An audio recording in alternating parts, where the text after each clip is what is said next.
சூப்பரான டேஸ்ட்டான mushroom masala rice எப்படி செய்யுது அப்படிங்கிறத தான் பார்க்க போகிறோம். 10 நிமிஷத்தில் இது செஞ்சு முடிச்சிடலாம். கண்டிப்பாக நீங்களும் இந்த மாதிரி ட்ரை பண்ணி பாருங்கள். எப்படி செய்யலாம் அப்படிங்கிறத நம்ம பார்க்கலாம். இப்போ பேனில் எண்ணெய் ஊற்றிக்கலாம். எண்ணெய் நல்லா காஞ்சதும் ஜீரகம் கொஞ்சம் நம்ம போட்டுக்கலாம். பச்சை மிளகா 1, பெரிய வெங்காயம், இது எல்லாத்தையும் நல்லா வதக்கிக்கலாம். எண்ணெயிலே நல்லா வதக்கி விட்டுட்டு இஞ்சி பூண்டு விழுது 1 டேபிள் ஸ்பூன் போட்டு அதையும் நல்லா வதக்கி விட்டுக்கலாம்.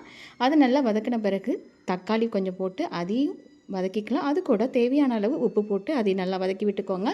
இப்போ மஞ்சத்தூள், காரத்தூள், மல்லித்தூள், கரம் மசாலா போட்டு அதையும் நல்லா வதக்கி விட்டுட்டு நம்ம வச்சுருக்கிற மஷ்ரூம் ஒரு 200 கிராம் அதையும் போட்டு இது கூட நல்லா வதக்கி விட்டுக்கலாம். நல்லா பச்சை வாசனை போன பிறகு நம்ம வச்சுருக்கிற ரைஸை இது கூட போட்டு இதையும் நல்லா கிளறி விட்டுக்கலாம். இது கூட கொத்தமல்லி இலை, மிளகுத்தூள் போட்டு கிளறிக்கலாம். நம்ம இப்போ நமக்கு சுட சுட ஒரு சூப்பரான மஷ்ரூம் மசாலா ரைஸ் நமக்கு ரெடி ஆகிடுச்சு. கண்டிப்பாக நீங்களும் இந்த மாதிரி ட்ரை பண்ணுங்கள். 10 நிமிஷத்தில் இந்த மாதிரி செஞ்சு முடிச்சிடலாம்.